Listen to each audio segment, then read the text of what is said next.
নমস্কাৰ সুপ্ৰভাত আপুনি চাই আছে নিউজ 18 অসম নৰ্থ ইষ্ট এয়া গুড মৰ্নিং 18 মই জয়ন্ত মাধৱ গোস্বামী আজি দিনজোৰা কাৰ্যসূচী লৈ অসমলৈ আহিব প্ৰধানমন্ত্ৰী নৰেন্দ্ৰ মোদী খন্তেক পিছতে দিল্লীৰ পৰা বিশেষ বিমানযোগে সাবুৱা এয়াৰফিল্ডত উপস্থিত হ'ব প্ৰধানমন্ত্ৰী মোদী পুৱা 9:50 মিনিটত সাবুৱাৰ এয়াৰফিল্ডত উপস্থিত হোৱাৰ পিছত পুৱা 10 বজাত সাবুৱাৰ পৰা মৰাণলৈ ৰাওনা হ'ব প্ৰধানমন্ত্ৰী মৰাণ বাইপাছত অৱতৰণ কৰিব প্ৰধানমন্ত্ৰী মোদীৰ বিমান মৰাণত প্ৰধানমন্ত্ৰীয়ে মুকলি কৰিব উত্তৰ পূবৰ প্ৰথমটো ইমাৰ্জেন্সি লেণ্ডিং ফেচিলিটি থকা 6-লেনযুক্ত ৰাষ্ট্ৰীয় ঘাইপথ প্ৰধানমন্ত্ৰী মোদীৰ উপস্থিতিত মৰাণত অনুষ্ঠিত হ'ব এয়াৰ শ্ব' মৰাণৰ এয়াৰ শ্ব'ত ভাগ ল'ব বায়ু সেনাৰ 16খনকৈ বিমানে ৰাফেল সুখয় তেজছ সহ যুঁজাৰু বিমানে ভাগ ল'ব এয়াৰ শ্ব'ত প্ৰধানমন্ত্ৰীৰ উপস্থিতিত হ'ব 30 মিনিটৰ এয়াৰ শ্ব' মৰাণৰ কাৰ্যসূচী সামৰি গুৱাহাটীলৈ আহিব প্ৰধানমন্ত্ৰী নৰেন্দ্ৰ মোদী এয়া আমি দেখুৱাইছো এই মুহূৰ্তৰ দৃশ্য মৰাণৰ ইএলএফযুক্ত ৰাষ্ট্ৰীয় ঘাইপথত এতিয়া এনেদৰেই সীমাহীন ব্যস্ততা দেখিবলৈ পোৱা হৈছে নিৰাপত্তাৰ অভেদ্য দুৰ্গত পৰিণত হৈছে ইএলএফযুক্ত ৰাষ্ট্ৰীয় ঘাইপথ ইয়াতেই প্ৰধানমন্ত্ৰী নৰেন্দ্ৰ মোদীৰ ঐতিহাসিক অৱতৰণ হ'ব প্ৰধানমন্ত্ৰী মোদীৰ ঐতিহাসিক অৱতৰণক লৈ প্ৰস্তুতি সকলো এই মুহূৰ্তত সম্পূৰ্ণ হৈ উঠিছে কটকটীয়া নিৰাপত্তা বেষ্টনী গঢ়ি তোলা হৈছে 10 বজাত 30 মিনিট জোৰা এয়াৰ শ্ব' উপভোগ কৰিব প্ৰধানমন্ত্ৰী নৰেন্দ্ৰ মোদীয়ে এয়া উত্তৰ পূৰ্বাঞ্চলৰ প্ৰথমটো ইএলএফযুক্ত ৰাষ্ট্ৰীয় ঘাইপথ আজি প্ৰধানমন্ত্ৰীয়ে মুকলি কৰিব বিকাশ আৰু উন্নয়নৰ বাৰ্তালৈ প্ৰধানমন্ত্ৰীগৰাকী আজি অসমলৈ আহিব পুৱা 9:50 মিনিটত সাবুৱাৰ এয়াৰফিল্ডত ঐতিহাসিক অৱতৰণ কৰিব ভাৰতৰ প্ৰধানমন্ত্ৰী নৰেন্দ্ৰ মোদীয়ে সাবুৱাৰ বায়ু সেনাৰ ঘাটিত প্ৰথমবাৰৰ বাবে উপস্থিত হ'ব ভাৰতৰ প্ৰধানমন্ত্ৰী নৰেন্দ্ৰ মোদী আৰু এয়া দেখুৱাইছো আমি ইএলএফযুক্ত ৰাষ্ট্ৰীয় ঘাইপথৰ এই মুহূৰ্তৰ ব্যস্ততা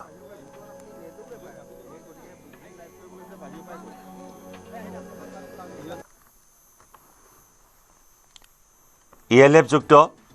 6-লেন হাইৱে আজি মুকলি কৰিব ভাৰতৰ প্ৰধানমন্ত্ৰী নৰেন্দ্ৰ মোদীয়ে 30 মিনিটৰ এয়াৰ শ্ব' উপভোগ কৰিব য'ত ভাৰতীয় বায়ু সেনাই ৰাফেল সুখয় MiG-29 তেজছ সহ প্ৰায় 16খনৰো অধিক ফাইটাৰ জেটৰ লগতে C-130J AN-32 দৰে পৰিবহণ বিমান অৱতৰণ আৰু এয়াৰ শ্ব' প্ৰদৰ্শন কৰিব আৰু বৰ্তমানৰ এই প্ৰস্তুতি সন্দৰ্ভত আমি আৰু অধিক খবৰ লাভ কৰিবলৈ মৰাণৰ পৰা আমি সংযুক্ত হৈছো আমাৰ সতীৰ্থ সাংবাদিক বিক্ৰম বৰাৰ সৈতে বিক্ৰম ঐতিহাসিক অৱতৰণ প্ৰধানমন্ত্ৰী নৰেন্দ্ৰ মোদীৰ গতিকে কেনেকুৱা ধৰণৰ প্ৰস্তুতি বৰ্তমান চলাই থকা হৈছে ইএলএফযুক্ত ৰাষ্ট্ৰীয় ঘাইপথত জয়ন্ত মাধৱ গোস্বামী এয়া হৈছে অসমৰ বাবে এটা ঐতিহাসিক ক্ষণ আৰু প্ৰথম কথাটো হৈছে যে অসমে কেতিয়াও ভবা নাছিল অসমৰ ৰাজপথত কেতিয়াবা বিমান লেণ্ডিং কৰিব পাৰে ফাইটাৰ জেট লেণ্ডিং কৰিব পাৰে সেই অসম্ভৱ বুলি ভাবিছিল কিন্তু সেই অসম্ভৱে আৰু মাত্ৰ কেইটামান মুহূৰ্তৰ পাছত সম্ভৱ হ'ব বিগত দুটা দিনত সেই পৰিৱেশটো দেখুৱাইছে আৰু আমি এই মুহূৰ্তত মৰাণৰ এই যিটো ইএলএফ যুক্ত ৰাষ্ট্ৰীয় ঘাইপথ কেইটামান মুহূৰ্তৰ পাছত দেশৰ প্ৰধানমন্ত্ৰী নৰেন্দ্ৰ মোদীয়ে সমগ্ৰ দেশবাসীৰ বাবে মুকলি কৰি দিব সেই কটকটীয়া যিটো নিৰাপত্তা ব্যৱস্থা বা যিটো পৰিৱেশ সেই পৰিৱেশটো আমি এই মুহূৰ্তত দেখুৱাইছো এয়াই হৈছে মৰাণৰ 4-লেনযুক্ত ৰাষ্ট্ৰীয় ঘাইপথৰ মাজত নিৰ্মাণ কৰা এয়া 4.2 কিলোমিটাৰ দৈৰ্ঘ্যৰ যিটো ইএলএফ অৰ্থাৎ ইমাৰ্জেন্সি লেণ্ডিং ফিল্ডৰ যিটো ব্যৱস্থা সেই ইমাৰ্জেন্সি লেণ্ডিং ফিল্ড এই ইএলএফতেই কেইটামান মুহূৰ্তৰ পাছত দেশৰ প্ৰধানমন্ত্ৰী নৰেন্দ্ৰ মোদীৰ বিমান আহি ইয়াত লেণ্ড কৰিব আৰু প্ৰধানমন্ত্ৰীগৰাকীৰ বিমান লেণ্ড কৰাৰ পাছতেই ইয়াত বায়ু সেনাই নিজৰ সামৰিক কলা কৌশল দেখুৱাব এই ইএলএফটোৱে আটাইতকৈ গুৰুত্বতা বহন কৰিছে এই মুহূৰ্তত দেশৰ সামৰিক শক্তিৰ ক্ষেত্ৰত কেইবাটাও দিশৰ পৰা গুৰুত্বতা বহন কৰিছে এই কাৰণে বহন কৰিছে এইটো হৈছে দেশৰ পূব প্ৰান্ত আৰু ইয়াৰ কিছু দূৰতে আপুনি জানে যে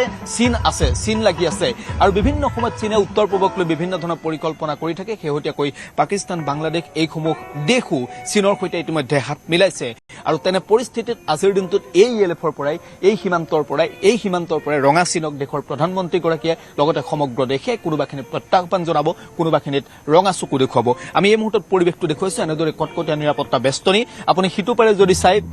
সিটো পাৰে পাব্লিক ভিউ ব্যৱস্থা কৰা হৈছে অৰ্থাৎ যিসকল সাধাৰণ ৰাইজে তেওঁলোকে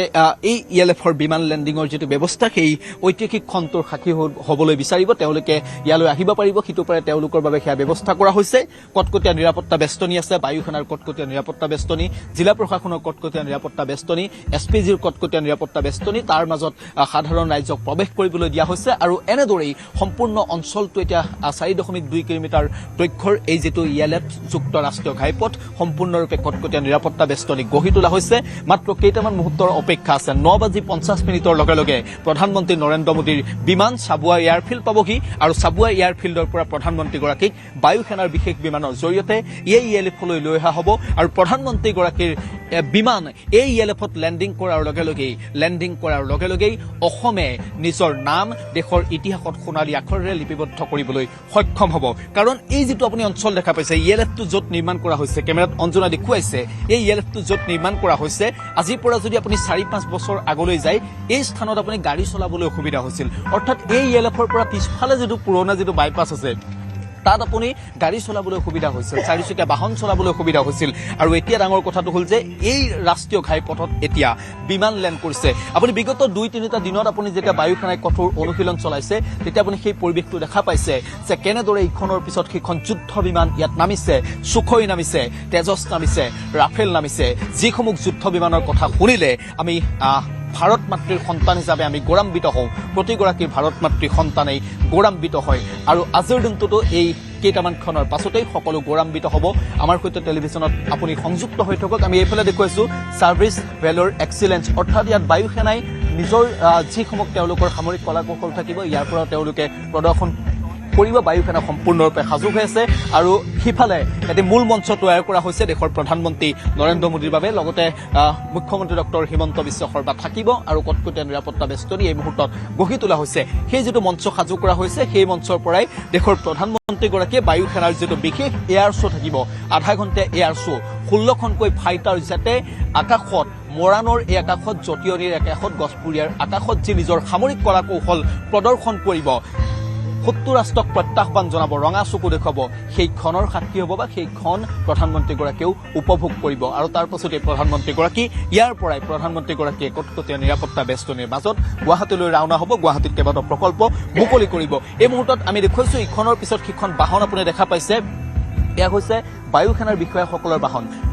বিষয়াসকলৰ বাহন তেওঁলোকে ইখনৰ পিছত সিখন বাহন এই ৰাজপথেৰে চলাই আছে এই কাৰণে তেওঁলোকে এই ৰাজপথেৰে চলাই আছে তেওঁলোকে নিৰাপত্তা ব্যৱস্থাটো তেওঁলোকে সম্পূৰ্ণৰূপে চাই আছে কাৰণ ইয়াত কিছু সময় পাছতে প্ৰধানমন্ত্ৰীগৰাকীৰ বিমানে লেণ্ড কৰিব যুদ্ধ বিমানে ইয়াত লেণ্ড কৰিব এয়া সহজ কথা নহয় এয়া অসমৰ বাবে এটা ডাঙৰ কথা অসমে কেতিয়াও ভবা নাছিল যে অসমৰ ৰাজপথত কেতিয়াবা ফাইটাৰ জেট লেণ্ড কৰিব পাৰে অসমৰ ৰাজপথত কেতিয়াবা দেশৰ প্ৰধানমন্ত্ৰীগৰাকীৰ বিমানে লেণ্ড কৰিব পাৰে এয়া অসম্ভৱ বুলি এক প্ৰকাৰ অসমবাসীয়ে ভাবি লৈছিল কিন্তু অসমবাসীয়ে ভাবি লোৱা এই অসম্ভৱ এই মুহূৰ্তত সম্ভৱ হৈছে আৰু 10 বজাৰ লগে লগে সেয়া সম্ভৱ হৈ উঠিব সেয়া সমগ্ৰ দেশবাসীয়ে দেখিব সমগ্ৰ দেশবাসীয়ে জানিব যে অসমৰ মৰাণ নামৰ এই ঠাইখনৰ ৰাষ্ট্ৰীয় ঘাইপথত যুদ্ধ বিমানে লেণ্ড কৰিছে দেশৰ প্ৰধানমন্ত্ৰীৰ বিমানে লেণ্ড কৰিছে এয়াই হৈছে নতুন অসম এয়াই হৈছে বিকশিত অসম এয়াই নতুন ভাৰত এয়াই বিকশিত ভাৰত আমি পৰিৱেশ এই মুহূৰ্তত দেখুৱাইছো জয়ন্ত মাধৱ গোস্বামী আমি পৰিৱেশটো এই মুহূৰ্তত দেখুৱাইছো এয়া ELF আপুনি দেখা পাইছে চৌদিশে এটা কটকটীয়া নিৰাপত্তা বেষ্টনী আছে আমি চাৰিওদিশৰ পৰিৱেশটো আপোনাক দেখুৱাইছো এটা কটকটীয়া নিৰাপত্তা বেষ্টনী পাব্লিক ভিউ যিফালে আছে সেইফালেও কটকটীয়া নিৰাপত্তা বেষ্টনী প্ৰতিগৰাকী দৰ্শকক যিসকল সাধাৰণ ৰাইজে তেওঁলোকে এই অনুষ্ঠান তেওঁলোকে উপভোগ কৰিবলৈ আহিব তেওঁলোকৰ বাবে বিশেষ ব্যৱস্থা কৰা হৈছে তেওঁলোকক চেকিং কৰি তেওঁলোকক ভিতৰলৈ প্ৰৱেশ কৰিবলৈ এতিয়াই দিয়া হৈছে তেওঁলোকে কোনো ধৰণৰ সামগ্ৰী লগত লৈ আনিব নোৱাৰিব যাতে কোনো ধৰণৰ ইয়াত বাধা বিঘিনিৰ সৃষ্টি নহয় লগতে ELFৰ এই যেটো চাৰিও সাইড আছে আপুনি দেখা পাইছে দুইটা পাৰে এই ধৰণৰ এটা ফেন্সিঙৰ ব্যৱস্থা কৰি দিয়া হৈছে যাতে কোনো লোকে ইয়াৰ পৰা পাৰ হৈ যাব নোৱাৰে বা কোনো লোকে ইয়াত বাধা বিঘিনি আচলতে জন্মাব নোৱাৰে তাৰ বাবে তেওঁলোকে সম্পূৰ্ণৰূপে প্ৰস্তুতি এই মুহূৰ্তত চলাই আছে গতিকে আমি অপেক্ষা কেইটামান মুহূৰ্ত কৰিব লাগিব সেই অপেক্ষাৰ অন্ত পৰিব 10 বজাৰ লগে লগে অসমৰ ৰাজপথত প্ৰথমবাৰৰ বাবে দেশৰ প্ৰধানমন্ত্ৰীগৰাকীৰ বিমান লেণ্ডিং কৰিব আপুনি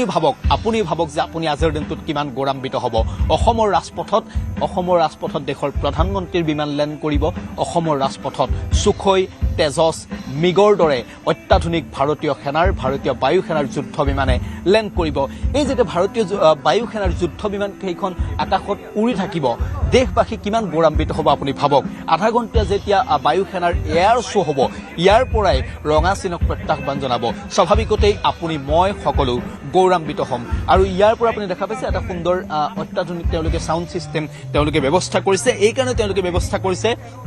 দেশ মাতৃৰ জয়গান ইয়াত বাজি উঠিব দেশ মাতৃৰ ইটোৰ পিছত সিটো জয়গান ইয়াত বাজি উঠিব ইয়াত সাউণ্ড ডিজাইনাৰসকল ইতিমধ্যে আহিছে তেওঁলোকক লৈ অনা হৈছে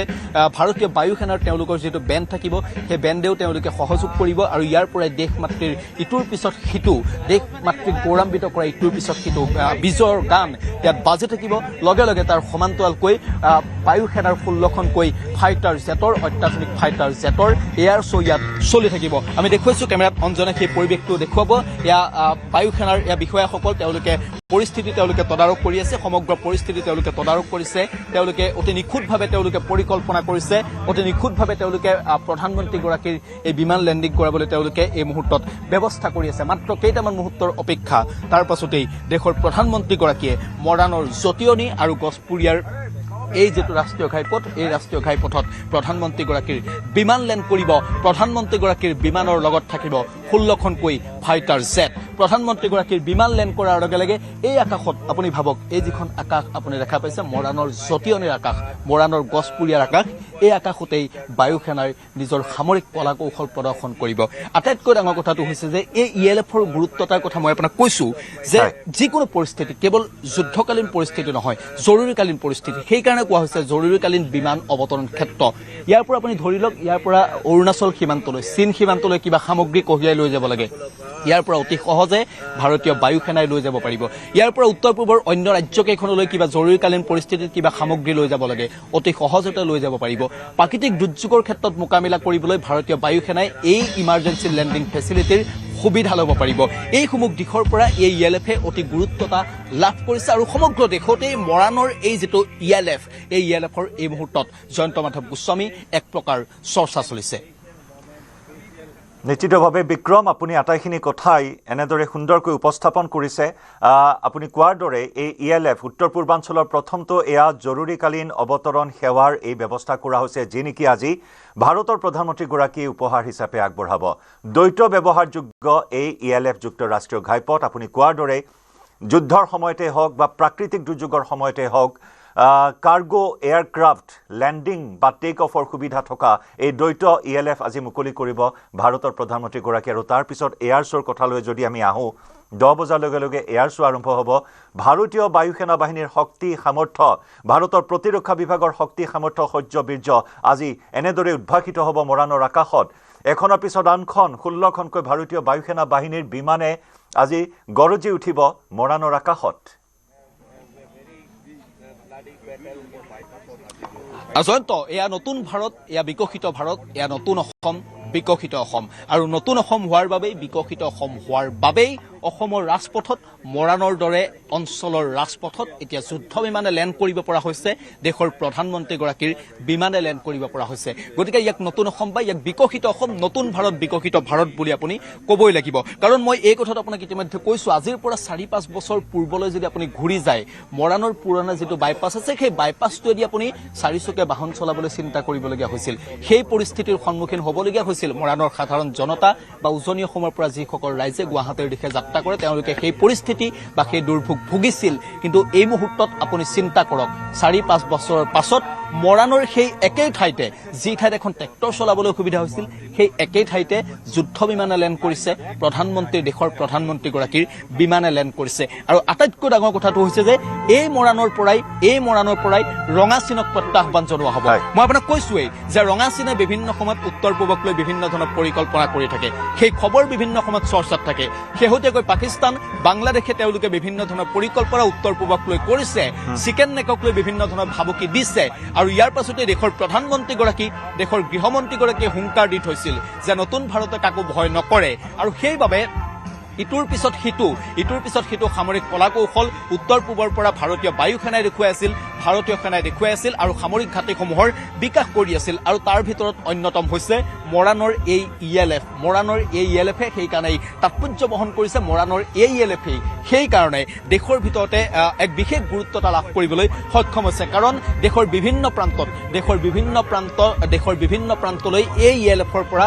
যোগাযোগ ব্যৱস্থা থাকিব যিকোনো পৰিস্থিতিত যদি এখন কাৰ্গো বিমান লেণ্ড কৰিবলগীয়া হয় জৰুৰীকালীন পৰিস্থিতিত তেন্তে হলে মৰাণৰ এই ELFত লেণ্ড কৰিব পাৰিব ইয়াৰ পৰা যিকোনো প্ৰান্তলৈ যাব পাৰিব যুদ্ধ বিমানে যুদ্ধকালীন পৰিস্থিতিত লেণ্ড কৰিব পাৰিব প্ৰাকৃতিক দুৰ্যোগৰ পৰিস্থিতিত লেণ্ড কৰিব পাৰিব এনেকুৱা ধৰণৰ চুবুৰীয়া কোনো ৰাষ্ট্ৰক বিক্ৰম আপুনি আমাৰ এই বিশেষ সম্প্ৰচাৰত সংযুক্ত হৈ থাকিব আজি মোদীৰ কেইবাটাও কাৰ্যসূচী আছে আমি আটাইখিনি কাৰ্যসূচীৰ বিষয়ে আমাৰ দৰ্শকসকলক আমি অৱগত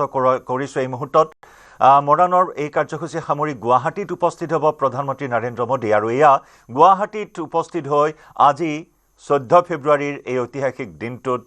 প্ৰধানমন্ত্ৰীগৰাকীয়ে মুকলি কৰিব বহু প্ৰত্যাশিত এয়া সপোনৰ সেতুখন আশাৰ সেতুখন গুৱাহাটী উত্তৰ গুৱাহাটী সংযোগী এই নৱনিৰ্মিত দলংখন কুমাৰ ভাস্কৰ বৰ্মা সেতু মুকলি কৰিব প্ৰধানমন্ত্ৰী নৰেন্দ্ৰ মোদীয়ে লাচিত ঘাটত অনুষ্ঠিত হ'ব দলং মুকলি অনুষ্ঠান শুভ উদ্বোধন কৰি প্ৰধানমন্ত্ৰীয়ে পৰিদৰ্শন কৰিব নতুন দলংখন লাচিত ঘাটৰ পৰাই প্ৰধানমন্ত্ৰীয়ে মুকলি কৰিব IIMৰ অস্থায়ী চৌহদ গুৱাহাটীত প্ৰধানমন্ত্ৰীয়ে মুকলি কৰিব 100খন বাছ প্ৰধানমন্ত্ৰী মোদীয়ে মুকলি কৰিব আমিনগাঁৱত নিৰ্মাণ কৰা ৰাষ্ট্ৰীয় তথ্য কেন্দ্ৰ লাচিত ঘাটৰ পৰা খানাপাৰালৈ আহিব প্ৰধানমন্ত্ৰী মোদী খানাপাৰাত বিজেপিৰ বুথ সন্মিলনত অংশগ্ৰহণ কৰিব মোদীয়ে সন্ধিয়া গুৱাহাটীৰ পৰা দিল্লীলৈ ৰাওনা হ'ব প্ৰধানমন্ত্ৰী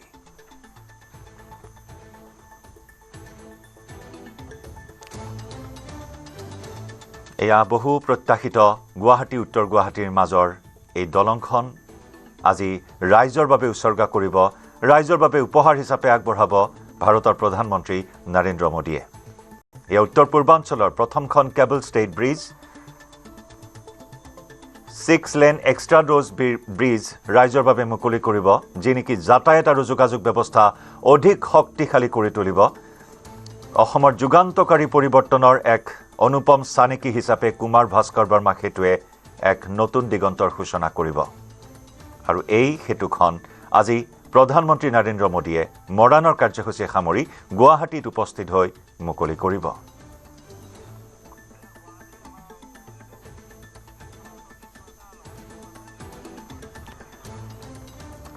আজি প্ৰধানমন্ত্ৰী নৰেন্দ্ৰ মোদীৰ প্ৰতিটো কাৰ্যসূচীৰ এই বিশেষ সম্প্ৰচাৰ আমি আগবঢ়াম মৰাণৰ পৰা ইতিমধ্যে আমাৰ সতীৰ্থ সাংবাদিক বিক্ৰমে দেখুৱাইছে ELF যুক্ত ৰাষ্ট্ৰীয় ঘাইপথত মোদীক আদৰিবলৈ বৰ্তমান কেনেদৰে যুদ্ধকালীন প্ৰস্তুতি চলি আছে আৰু সমান্তৰালকৈ এয়া ভাস্কৰ বৰ্মা সেতুৰ পৰা আমাৰ সতীৰ্থ সাংবাদিক বিষ্ণু শইকীয়াৰ সৈতে আমি সংযুক্ত হৈছোঁ বিষ্ণু অতি বিশেষ দিন আজি 14 ফেব্ৰুৱাৰী দিনটো ঐতিহাসিক দিন এফালে মৰাণত মোদীয়ে ঐতিহাসিক অৱতৰণ কৰিব ELF যুক্ত ৰাষ্ট্ৰীয় ঘাইপথত আৰু তাৰ পিছত এয়া বহু প্ৰত্যাশিত আশাৰ সেতু বিকাশৰ সেতু সপোনৰ সেতু কুমাৰ ভাস্কৰ বৰ্মা ৰাইজৰ বাবে আজি উপহাৰ হিচাপে আগবঢ়াব নিশ্চয় জয়ন্ত আচলতে আজিৰ দিনটো অত্যন্ত এক ঐতিহাসিক দিন হিচাপে পৰিগণিত হৈছে কাৰণ প্ৰধানমন্ত্ৰী নৰেন্দ্ৰ মোদী ডাঙৰীয়া অসম আগমনৰ পাছতে দুটাকৈ আচলতে আশাৰ আৰু সম্ভাৱনা আজি ইয়াত মুকলি হ'ব সমান্তৰালভাৱে আমি গুৱাহাটী আৰু উত্তৰ গুৱাহাটীৰ সংযোগী যিখন কুমাৰ ভাস্কৰ বৰ্মা সেতু এই সেতুখন আজি মুকলি কৰিব দিনৰ 1 বজাত আৰু তাৰ প্ৰস্তুতি ইতিমধ্যে প্ৰায় সম্পূৰ্ণ হৈ উঠিছে এই কুমাৰ ভাস্কৰ বৰ্মাৰ যি সেতু এই সেতুখনে উত্তৰ গুৱাহাটীৰ সৈতে সংযোগ কৰাৰ নহয় বৃহত্তৰ গুৱাহাটীৰ সৈতে চামিল কৰিব আৰু এই সেতুখন মুকলি হোৱাৰ লগে লগে দুয়োটা পাৰৰ যি আৰ্থ সামাজিক ব্যৱস্থা পৰিস্থিতি সেই পৰিস্থিতি যথেষ্ট উন্নত হ'ব যাতায়াতৰ ক্ষেত্ৰত সুগম হৈ উঠিব গুৱাহাটীলৈ অহাৰ ক্ষেত্ৰত হওক বা উত্তৰ গুৱাহাটীলৈ অহাৰ ক্ষেত্ৰত আৰু দুয়োটা পাৰৰ যিসকল ৰাইজ আছে এই দুয়োটা পাৰৰ যিসকল বাসিন্দা আছে তেওঁলোকৰ বাবে অতি সহজ হৈ উঠিব আৰু আমি দেখুৱাম যে উত্তৰ গুৱাহাটী সংযোগী যিখন কুমাৰ ভাস্কৰ বৰ্মা এই সেতুখন ইতিমধ্যেই সজাই পৰাই তোলা হৈছে যিহেতু 1 বজাত প্ৰধানমন্ত্ৰী নৰেন্দ্ৰ মোদীয়ে এই সেতুখন লাচিত ঘাটৰ পৰা আনুষ্ঠানিকভাৱে অসমৰ ৰাইজৰ বাবে মুকলি কৰিব আৰু নিশ্চয়কৈ আপুনি কোৱাৰ দৰে এখন আশাৰ সেতু আৰু এই যিখন অত্যাধুনিক প্ৰযুক্তি সমৃদ্ধ কুমাৰ ভাস্কৰ বৰ্মা সেতু ইয়াত অসমৰ ভিতৰতে নহয় উত্তৰ পূবৰ ভিতৰতে হয়তো আটাইতকৈ অত্যাধুনিক প্ৰযুক্তি সম্পন্ন এই দলংখন নিৰ্মাণ কৰা হৈছে প্ৰায় 100 বছৰ আয়ুস আছে এই সেতুখনৰ আৰু অত্যাধুনিক এক্সট্ৰা ড'জ প্ৰযুক্তি ব্যৱহাৰ কৰা হৈছে এই কুমাৰ ভাস্কৰ বৰ্মা সেতুখনত সমান একেদৰে কেবল আৰু গাৰ্ডাৰৰ জৰিয়তে এই সেতুখন বিশেষ ধৰণে বিশেষ প্ৰযুক্তিৰে নিৰ্মাণ কৰা হৈছে আৰু এই মুহূৰ্তত আমি দৰ্শকসকলে নিশ্চয় দেখিছে স্ক্ৰীণত যে প্ৰধানমন্ত্ৰীৰ আগমনৰ পূৰ্বেই সমগ্ৰ সেতুখন সজাই তোলা হৈছে যিহেতু ইয়ালৈ যথেষ্ট সংখ্যক লোকৰ আগমন ঘটিব উত্তৰ গুৱাহাটীৰ দিশেও সজাই পৰাই তোলা হৈছে ইয়াৰ পূৰ্বেই মুখ্যমন্ত্ৰী আহি ইয়াত পৰিদৰ্শন কৰিছিল দলঙৰ বুজ লৈছিল কি ধৰণৰ কিমান আগবাঢ়িছিল ইয়াৰ গতি প্ৰকৃতি আৰু এই মুহূৰ্তত দেখুওৱা গৈছে যে দলংখন প্ৰধানমন্ত্ৰীৰ আগমনৰ উদ্দেশ্যে সম্পূৰ্ণৰূপে নিৰাপত্তাৰক্ষীয়ে তেওঁলোক সষ্টম হৈ আছে যাতে কোনো ধৰণৰ নিৰাপত্তাৰ ক্ষেত্ৰতো সুৰুঙা ৰৈ নাযায় যিহেতু প্ৰধানমন্ত্ৰীৰ আগমন ঘটিব কেইটামান ঘণ্টাৰ পাছতে গতিকে নিৰাপত্তাৰক্ষীয়ে গুৱাহাটীৰ পৰা উত্তৰ গুৱাহাটীৰ দিশলৈ যোৱাৰ বাবে বন্ধ কৰি ৰখা হৈছে প্ৰধানমন্ত্ৰীয়ে মুকলি কৰাৰ লগে লগেই দলংখন সৰ্বসাধাৰণে ব্যৱহাৰ কৰাৰ বাবে এই পথেৰে যাব পাৰিব বা উত্তৰ গুৱাহাটীলৈ যাব পাৰিব এই কুমাৰ ভাস্কৰ বাৰ্মা সেতু বুলি যদি কোৱা হয় তেনেহলে উত্তৰ গুৱাহাটীৰ দিশলৈ যোৱাৰ ক্ষেত্ৰত যি প্ৰৱেশ পথ আছে সেই প্ৰৱেশ পথ এই মুহূৰ্তত বন্ধ কৰি থোৱা হৈছে আৰু প্ৰধানমন্ত্ৰী নৰেন্দ্ৰ মোদীয়ে মুকলি কৰাৰ পাছতে এই সেতুখন সৰ্বসাধাৰণ ৰাইজৰ বাবে মুকলি কৰি দিয়া হ'ব একেদৰে উত্তৰ গুৱাহাটীৰ দিশেও এক অনুষ্ঠানৰ আয়োজন কৰা হৈছে যিহেতু এক আশাৰ সেতু উত্তৰ গুৱাহাটীবাসীৰ দীৰ্ঘদিনীয়া সপোনৰ আজি বাস্তৱ প্ৰতিফলন ঘটিব আৰু এই দলংখন মুকলিৰ লগে লগে গুৱাহাটী আৰু উত্তৰ গুৱাহাটীৰ মাজৰ যি দূৰত্ব আছিল ব্যৱধান আছিল প্ৰায় 1 পৰা 1.5 ঘণ্টা ব্যৱধান আছিল পূৰ্বতে শৰাইঘাট দলঙেদি আহিবলগীয়া হৈছিল যথেষ্ট যান-জঁটৰ সৃষ্টি হৈছিল আৰু যাৰ পৰিপ্ৰেক্ষিতত অফিচ কাছাৰী বা স্কুলীয়া যিসকল শিক্ষাৰ্থী আছে তেওঁলোকৰ বহু পলম হৈছিল কিন্তু এই সেতুখন মুকলি হোৱাৰ লগে লগে মাত্ৰ 10 পৰা 15 মিনিটৰ ভিতৰতেই গুৱাহাটীলৈ অহা যোৱা কৰিব পাৰিব বা গুৱাহাটীৰ পৰা উত্তৰ গুৱাহাটীলৈ যাব পাৰিব আন এটা দিশ উল্লেখনীয় দিশ আমি উল্লেখ কৰিব লাগিব যে এই দলংখন এই সেতুখন মুকলি হোৱাৰ পাছতে যেহেতু উত্তৰ গুৱাহাটীত ইতিমধ্যে গুৱাহাটী উচ্চ ন্যায়ালয়ৰ ভৱন আৱাসিক চৌহদ নিৰ্মাণ কৰি থকা হৈছে তালৈ উচ্চ ন্যায়ালয় স্থানান্তৰ কৰা হ'ব সমান্তৰালভাৱে আজি কিছুদিন পূৰ্বে মুখ্যমন্ত্ৰীৰ যি আৱাস নিৰ্মাণৰ কথা ঘোষণা কৰিছিল আৱাস নিৰ্মাণ কৰা হ'ব গতিকে লাহে লাহে গুৱাহাটীৰ পৰা উত্তৰ গুৱাহাটীলৈ এই বৃহত্তৰ এক অঞ্চল সামৰি লৈছে আৰু এই সেতুখনৰ বাবেই এই সমগ্ৰ অঞ্চল দুটাৰ যিসকল লোক আছে তেওঁলোক যথেষ্ট লাভান্বিত হ'ব পাৰিব বা উপকৃত হ'ব পাৰিব একেদৰে আৰ্থ সামাজিক ক্ষেত্ৰখনতো কিন্তু এই সেতুখনে এক আশা কঢ়িয়াই আনিছে কিয়নো গুৱাহাটী আৰু উত্তৰ গুৱাহাটীৰ যি অৰ্থনৈতিক পৰিস্থিতি সেই বিষ্ণু আটাইতকৈ ডাঙৰ বিষয়টো হ'ল এই দলংখনৰ বিশেষত্ব এয়াই যে প্ৰথমবাৰৰ বাবে লোক নিৰ্মাণ বিভাগৰ অভিযন্তা বা লোক নিৰ্মাণ বিভাগৰ তত্ত্বাৱধানত এনেধৰণৰ এখন বিশ্বমানৰ দলং নিৰ্মাণ কৰা হৈছে যে নেকি অসমীয়া অভিযন্তা অসমীয়া বিষয়া অসমীয়া শ্ৰমিকৰ কৰ্মসাধনৰ ফল অতুলনীয় আত্মবিশ্বাসৰ ফল হিচাপে আজি অসমবাসীয়ে এই দলংখন লাভ কৰিব অত্যন্ত গৌৰৱৰ এটা মুহূৰ্ত অসমবাসীৰ বাবে নিশ্চয় জয়ন্ত আচলতে অসমৰ অভিযন্তা অসমৰ কৰ্মচাৰী অসমৰ সকলো অসমৰ আৰু কেৱল মাত্ৰ কংক্ৰিট বাহিৰৰ পৰা অনা হৈছে অসমীয়া থলুৱা প্ৰযুক্তিৰে অত্যাধুনিক যি ইয়াত প্ৰযুক্তি ব্যৱহাৰ কৰা হৈছে এই দলংখনত এয়া হয়তো চবক লগা প্ৰযুক্তি বুলি ক'ব লাগিব কিয়নো এই দলংখনৰ বা সেতুখনৰ ওপৰত থকা যি ভূমিকম্প প্ৰতিৰোধী ব্যৱস্থা আছে সেয়া সম্পূৰ্ণ অসমৰ যিসকল অভিযন্তা আছে তেওঁলোকৰ নিজা প্ৰচেষ্টাৰে তেওঁলোকে সকলোখিনি কৰিছে একেদৰে দলংখন বা সেতুখনৰ মাজত স্থাপন কৰা হৈছে এটা বায়ুৰ গতিবেগ জোখা যন্ত্ৰ এটা স্থাপন কৰা হৈছে সেই বায়ুৰ গতিবেগ বা বৰষুণৰ যি ঘনত্ব সেই ঘনত্ব জুখিব পৰা এটা যন্ত্ৰ স্থাপন কৰা হৈছে ক'বলৈ গ'লে জয়ন্ত সকলো ফালৰ পৰাই এক অতি উচ্চ প্ৰযুক্তিৰে এই সেতুখন নিৰ্মাণ কৰা হৈছে আৰু সকলো প্ৰযুক্তিগত যিসমূহ কাম আছে বা কাৰিকৰীগত যিসমূহ কাম আছে সেয়া সকলো অসমীয়া অভিযন্তাই কৰিছে বাহিৰৰ পৰা কাকো অনা হোৱা নাই বা আমাৰ যিসকল অসমীয়া থলুৱা অভিযন্তা বা লোক নিৰ্মাণ বিভাগৰ যিসকল কৰ্মচাৰী আছে তেওঁলোকৰ প্ৰচেষ্টাতে এই দলংখন প্ৰথমবাৰৰ বাবে অসমত নিৰ্মাণ হৈছে এনেধৰণৰ এখন অত্যাধুনিক প্ৰযুক্তি সম্পন্ন দলং যিখনৰ আয়ুস প্ৰায় 100 বছৰ হয়তো তাতোতকৈ থাকিব যিহেতু ইয়াৰ কিছু মেইনটেনেন্সৰ কথা আহে কিন্তু আপুনি কোৱাৰ দৰে আচলতে অতুলনীয় এক কৰ্মৰ নিদৰ্শন বা চানেকি হৈ পৰিছে গুৱাহাটী আৰু উত্তৰ গুৱাহাটী সংযোগী এই কুমাৰ ভাস্কৰ বাৰ্মা সেতুখন নিশ্চয় বিষ্ণু আপুনি দেখুৱাই থাকিব সংযুক্ত হৈ থাকিব আমাৰ সৈতে আৰু একেদৰে মৰাণৰ পৰা আমাৰ সতীৰ্থ সাংবাদিক বিক্ৰমেও পৰিৱেশ বৰ্তমান দেখুৱাই আছে একেদৰে মোদীয়ে আজি কেইবাটা উপহাৰ আগবঢ়াব ৰাজ্যবাসীক মহানগৰবাসীক আজি প্ৰধানমন্ত্ৰী নৰেন্দ্ৰ মোদীয়ে গুৱাহাটীবাসীক উপহাৰ দিব 100খন ই-বাছ মুকলিৰ পূৰ্বেই ৰূপনগৰত সাজু কৰি ৰখা হৈছে ই-বাছসমূহ প্ৰশিক্ষণপ্ৰাপ্ত মহিলা আৰু খিলঞ্জীয়া চালকে চলাব এই বাছসমূহ বৰ্তমান গুৱাহাটীত চলি আছে 371খন ইলেক্ট্ৰিক বাছ আৰু CNG বাছ 100খন নতুনকৈ বাছ সংযোজন হোৱাৰ পিছত গুৱাহাটীৰ ৰাজপথত চলিব 471খন গ্ৰীণ বাছ।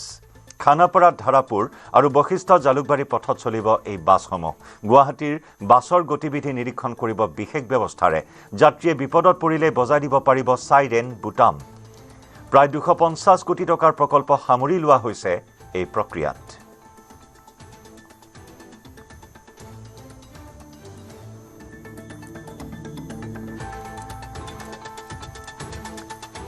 একেদৰে আমি উল্লেখ কৰিছোঁ আজি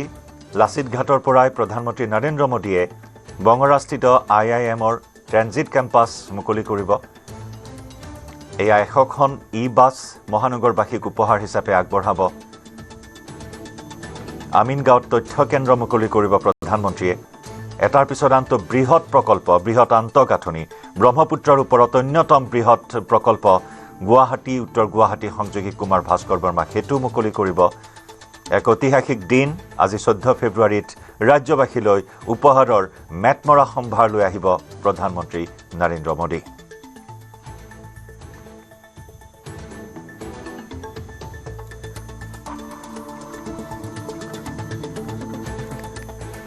যোগাযোগ আৰু যাতায়াতৰ এক শক্তিশালী বাৰ্তাৰে প্ৰধানমন্ত্ৰীগৰাকীয়ে এইসমূহ প্ৰকল্প মুকলি কৰিব।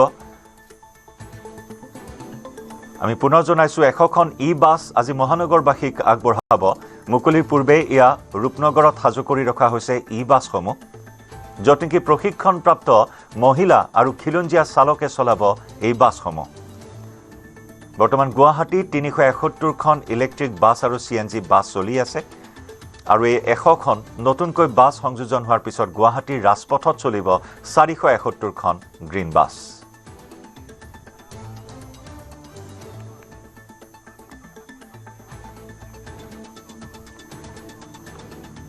কেইবাটাও কাৰ্যসূচী আছে প্ৰধানমন্ত্ৰী মোদীৰ। লাচিত ঘাটৰ পৰা খানাপাৰাৰ বুথ সন্মিলনতো অংশগ্ৰহণ কৰিব মোদীয়ে। খানাপাৰাৰ প্ৰস্তুতিৰ বিষয়ে আমি জনাম। আমাৰ সতীৰ্থ সাংবাদিক ভাস্কৰৰ সৈতে সংযুক্ত হৈছোঁ। কিন্তু তাৰ পূৰ্বে বিষ্ণু, কেইবাটাও যিহেতু উপহাৰ আজি প্ৰধানমন্ত্ৰীগৰাকীয়ে মহানগৰবাসী বা ৰাজ্যবাসীলৈ আগবঢ়াব। গুৱাহাটী উত্তৰ গুৱাহাটী সেতুৰ সমান্তৰালকৈ 100খন গ্ৰীণ বাছ আগবঢ়াব মহানগৰবাসীৰ বাবে। লগতে IIM মুকলি কৰিব। IIMৰ অস্থায়ী কেম্পাছ মুকলি কৰিব প্ৰধানমন্ত্ৰী মোদীয়ে। হয়, আচলতে প্ৰধানমন্ত্ৰীগৰাকীয়ে অসম আগমনৰ লগে লগে অসমবাসী প্ৰত্যেকবাৰে উপকৃত হৈ আছে। কেইবাটাও বিভিন্ন ধৰণে প্ৰধানমন্ত্ৰীয়ে অসমবাসীক উপহাৰ দি থৈ আহিছে আৰু আজিও তাৰ কোনো ব্যতিক্ৰম নহয়। প্ৰধানমন্ত্ৰী আগমনৰ লগে লগে আমি উপস্থিত থকা গুৱাহাটী উত্তৰ গুৱাহাটী সংযোগে কুমাৰ ভাস্কৰ বৰ্মা সেতুখন অসমবাসী বা গুৱাহাটী উত্তৰ গুৱাহাটীবাসীৰ বাবে উৎসৰ্গা কৰিব। একেদৰে আমি যদি কওঁ যে তেওঁ কেইবাটাও প্ৰকল্প আচলতে হাতত লৈহে অসমলৈ আহিছে। উদ্বোধন কৰিব IIM গুৱাহাটীৰ যিটো অস্থায়ী কেম্পাছ নিৰ্মাণ কৰি থকা হৈছে, সেই অস্থায়ী কেম্পাছটো অসমবাসীৰ বাবে আগবঢ়াব। সমান্তৰালভাৱে প্ৰধানমন্ত্ৰী মোদীয়ে আমিনগাঁৱৰ যি NICৰ এটা ডাটা চেণ্টাৰ নিৰ্মাণ কৰি থকা হৈছিল, সেই ডাটা চেণ্টাৰটো ইতিমধ্যে প্ৰায় সম্পূৰ্ণ হৈছে। সেই ডাটা চেণ্টাৰটো অসমবাসীৰ বাবে উৎসৰ্গা কৰিব। 100খন ইলেক্ট্ৰিক বাছ ৰাজ্যবাসীৰ বাবে আজিৰ দিনটোত প্ৰধানমন্ত্ৰী নৰেন্দ্ৰ মোদীয়ে আগবঢ়াব। 2 বজাত খানাপাৰাত বিজেপিৰ যিখন বুথ সন্মিলন আছে, সেই বুথ সন্মিলনৰ পূৰ্বে প্ৰধানমন্ত্ৰী মোদীয়ে অসমবাসীৰ বাবে কেইবাটাও উন্নয়নমূলক প্ৰকল্প উৎসৰ্গা কৰিব বা আগবঢ়াব। আৰু প্ৰধানমন্ত্ৰীৰ আগমনৰ যেতিয়াই প্ৰধানমন্ত্ৰী অসমলৈ আহে, আমি দেখা পাইছো যে আমাৰ বিগত দিনসমূহত যে তেতিয়াই প্ৰধানমন্ত্ৰীগৰাকীয়ে অসমবাসীৰ বাবে কিবা নহয় কিবা এটা তেওঁলোকে অসমবাসীৰ বাবে উৎসৰ্গা কৰি থৈ যায় বা ঘোষণা কৰিছে। আৰু তাৰে ফলস্বৰূপে আজি কেইবাটাও প্ৰকল্প অসমবাসীৰ বাবে আগবঢ়াব। আৰু যিটো আচলতে অসমবাসীৰ বাবে সুখৰ খবৰ, আমি বিগত দিনসমূহত যদি চাওঁ যে প্ৰধানমন্ত্ৰী নৰেন্দ্ৰ মোদীৰ আগমনে অসমবাসীক উপকৃত কৰি আহিছে, অসমবাসীয়ে উপহাৰ লাভ কৰি আহিছে। আৰু তাৰো আজি যেন ব্যতিক্ৰম নহল। আজিও সেই একেধৰণে অনুৰূপ ধৰণে প্ৰধানমন্ত্ৰীগৰাকীয়ে IIMৰ গুৱাহাটীৰ অস্থায়ী কেম্পাছ আগবঢ়াব। আমিনগাঁৱৰ NIC ডাটা চেণ্টাৰ মুকলি কৰিব আৰু 100খন ইলেক্ট্ৰিক বাছ অসমবাসীৰ বাবে আগবঢ়াব। হয়তো আজিৰ দিনটোত প্ৰধানমন্ত্ৰীগৰাকীয়ে অসমবাসীৰ বাবে আৰু হয়তো কোনো নতুন ঘোষণা কৰিব পাৰে, গতিকে তাৰ বাবে কিছু অপেক্ষা কৰিব লাগিব। কিন্তু এইটো নিশ্চিত যে প্ৰধানমন্ত্ৰীগৰাকীৰ আগমনে অসমবাসীক প্ৰত্যেকবাৰে বিভিন্ন ধৰণে উপকৃত কৰি আহিছে বা অসমবাসীলৈও প্ৰধানমন্ত্ৰীগৰাকীয়ে বহু উপহাৰ দি থৈ যায় বা ঘোষণা কৰিছে। গতিকে আজিও হয়তো তেনেধৰণৰ কোনো উপহাৰ বা তেওঁ কোনো প্ৰকল্প ঘোষণা কৰিব পাৰে। কিছু সময় আমি অপেক্ষা কৰিব লাগিব, যিহেতু তেওঁ এতিয়া চাবুৱাত আছে। হয়, গতিকে প্ৰধানমন্ত্ৰীৰ আগমনৰ পিছত হয়তো অসমবাসীয়ে ইয়াতকৈ আৰু অধিক উপহাৰ লাভ কৰিব পাৰে। আৰু আমি দেখুৱাম এই মুহূৰ্তত যে উত্তৰ গুৱাহাটী যি সংযোগী দলং সেই দলংখন ইতিমধ্যে সজাই তোলা হৈছে এখন অসমবাসীৰ বাবে আটাইতকৈ গুৰুত্বপূৰ্ণ উপহাৰ বুলি ক'ব লাগিব কাৰণ চিপাঝাৰৰ দিশৰ পৰা যদি বা মঙলদৈ দিশৰ পৰা যদি যিসকল লোক গুৱাহাটীলৈ আহে তেওঁলোকে প্ৰায় 1 পৰা 1.5 ঘণ্টা শৰাইঘাট দলঙত আবদ্ধ হৈ থাকিবলগীয়া হয় যান জঁটৰ বাবে কিন্তু এই দলংখন মুকলিৰ লগে লগে উত্তৰ পাৰৰ যিসকল লোক আছে ঢেকিয়াজুলি বা চিপাঝাৰ বা মঙলদৈ হৈ যিসকল লোক আহিব বাইহাটা চাৰিআলিৰ পৰা বা ৰঙিয়াৰ পৰা যিসকল লোক আহিব নলবাৰীৰ পৰা তেওঁলোকে পোনপটীয়াকৈ এই দলংখনেৰে আহিলে বা এই সেতুখনেৰে আহিলে মাত্ৰ আধা ঘণ্টা বা 45 মিনিটৰ ভিতৰত তেওঁলোকে গুৱাহাটীত আহি উপস্থিত হ'ব কিন্তু আমিনগাঁৱৰ পৰা ইয়াৰ দূৰত্ব বা সময়ৰ ব্যৱধান হ'ব মাত্ৰ 10 পৰা 15 মিনিট গতিকে এই যি সেতু এই সেতুখন কেৱল আশাৰ সেতু নহয় এখন উন্নয়নৰ সেতু এই সেতুখনে যান জঁটৰ সমস্যা লাঘৱ কৰাই নহয় এই সেতুখনে আমাৰ যি সময় আছে সেই সময় ৰাহি কৰিব একেদৰে যাতায়াতৰ ক্ষেত্ৰত অত্যন্ত সুচল হ'ব বিশেষকৈ নিশ্চিতভাৱে এক স্বৰ্ণিল যুগ এক নতুন দিগন্তৰ সূচনা কৰিব এই সেতুখনে বা এই আন্তঃগাঁথনিসমূহে ধাৰাবাহিক ৰূপত এটাৰ পিছত আনটো বৃহৎ প্ৰকল্পৰ কাম চলি আছে এটাৰ পিছত আনটো বৃহৎ প্ৰকল্প মুকলি কৰা হৈছে ৰাজ্যবাসীৰ বাবে বিষ্ণু সংযুক্ত হৈ থাকিব খানাপাৰাৰ পৰা আমাৰ সতীৰ্থ সাংবাদিক ভাস্কৰৰ সৈতে সংযুক্ত হৈছো ভাস্কৰ বুথ সন্মিলনত মোদীয়ে ভাগ ল'ব অংশগ্ৰহণ কৰিব তাতেও ব্যাপক প্ৰস্তুতি চলিছে যুদ্ধকালীন প্ৰস্তুতি চলিছে কেনেদৰে বৰ্তমান মোদীক আদৰিবলৈ তাত প্ৰস্তুতি চলাই থকা হৈছে ভাস্কৰ নিশ্চয়কৈ জয়ন্ত অনিৰুদ্ধ উন্নয়নৰ যি বাৰ্তালৈ প্ৰধানমন্ত্ৰী মোদীৰ অসম ভ্ৰমণৰ কেইবাটাও আচলতে উন্নয়নৰ বাৰ্তালৈ যিহেতু আহিছে আৰু বহুকেইখন সভাত আচলতে প্ৰধানমন্ত্ৰীগৰাকীয়ে অংশগ্ৰহণ কৰিব ঠিক সেইদৰে শেষৰটো যি কাৰ্যসূচী প্ৰধানমন্ত্ৰীগৰাকী গুৱাহাটী বহুকেইটা কাৰ্যসূচীৰ পিছতে শেষৰটো কাৰ্যসূচী আচলতে মহানগৰীৰ যি খানাপাৰা পশু চিকিৎসা মহাবিদ্যালয় খেলপথাৰ সেই খেলপথাৰ 2 বজাৰ লগে লগে আচলতে প্ৰধানমন্ত্ৰীগৰাকীও আহি উপস্থিত হ'ব আৰু যি বুথ সন্মিলন আচলতে বুথ বিজয় সংকল্প বিজেপিৰ এটা যি অনুষ্ঠান সেই অনুষ্ঠানত অংশগ্ৰহণ কৰিব প্ৰায়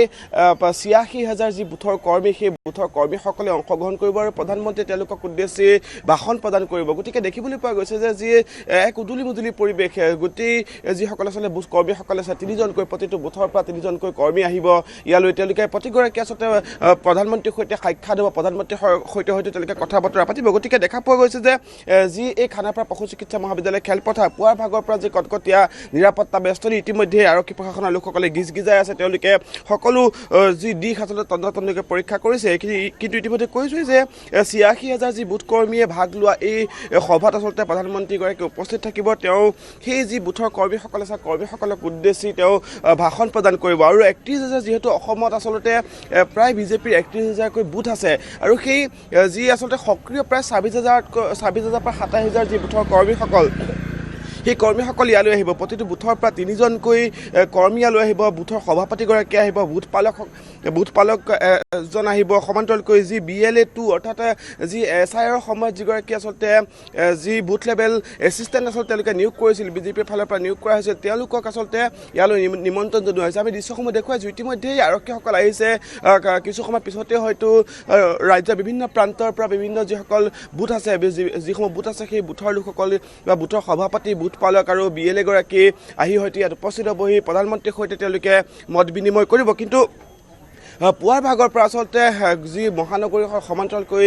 অসমৰ বিভিন্ন প্ৰান্তত যিহেতু প্ৰধানমন্ত্ৰীগৰাকীৰ বিভিন্ন কাৰ্যসূচী আছে সেই কাৰ্যসূচীসমূহত অংশগ্ৰহণ কৰাৰ পিছতেই 2 বজাত আহি উপস্থিত হ'ব প্ৰধানমন্ত্ৰীগৰাকী আৰু এই যি বুথৰ যি আচলতে বুথ বিজয় সংকল্প সভা এই সংকল্প সভাই হয়তো বিজেপিক পুনৰবাৰ আচলতে তেওঁলোকৰ যি উন্নয়নৰ ক্ষেত্ৰত বা যি এইবাৰ যি নিৰ্বাচনৰ ক্ষেত্ৰত তেওঁলোকক আৰু এখোজ আগুৱাই দিব আমি ইতিমধ্যে দৃশ্যসমূহ দেখুৱাই আছোঁ অতি সুন্দৰকৈ তেওঁলোকে ভিতৰৰ যিসমূহ ঠাই আছে সেইসমূহ ঠাই তেওঁলোকে নিৰ্মাণ কৰিছে যি বুথৰ যিসকল লোক আহিব 3গৰাকীকৈ লোক আহিব তেওঁলোকক ভিতৰত যাতে সুন্দৰকৈ বহিব পাৰে তাৰ সুন্দৰ ব্যৱস্থা কৰা হৈছে সমান্তৰালকৈ আৰক্ষীসকল তেওঁলোকক নিয়োগ কৰা হৈছে মই কিছু আগুৱাই গৈ যি নিৰাপত্তাৰ বেষ্টনী সেই নিৰাপত্তা বেষ্টনীৰ দৃশ্যসমূহ দেখুৱাবলৈ যত্ন কৰিম কিন্তু ইতিমধ্যে কৈছোঁ যে প্ৰায় ৮৬,০০০কৈ আচলতে বুথৰ কৰ্মী বুথ লেভেলৰ আটাইতকৈ আচলতে তলৰ যিটো খাপ এটা ৰাজনৈতিক দলৰ আচলতে আটাইতকৈ তলৰ যিটো খাপ সেই তলৰ খাপটো আচলতে 3গৰাকীকৈ লোকক প্ৰতিটো বুথৰ 3গৰাকীকৈ লোকক তেওঁলোকে আমন্ত্ৰণ জনাইছে ভাস্কৰ আমি এই মুহূৰ্তত ধন্যবাদ জ্ঞাপন কৰিছোঁ আপোনাক লগতে মৰাণৰ পৰা সতীৰ্থ সাংবাদিক বিক্ৰম আৰু উত্তৰ গুৱাহাটী সংযোগী দলঙৰ পৰা সতীৰ্থ সাংবাদিক বিষ্ণু আটাইকেইগৰাকীকে ধন্যবাদ জ্ঞাপন কৰিছোঁ পৰৱৰ্তী বুলেটিনত আমি পুনৰ সংযুক্ত হ'ম আগবঢ়াম এই বিশেষ সম্প্ৰচাৰ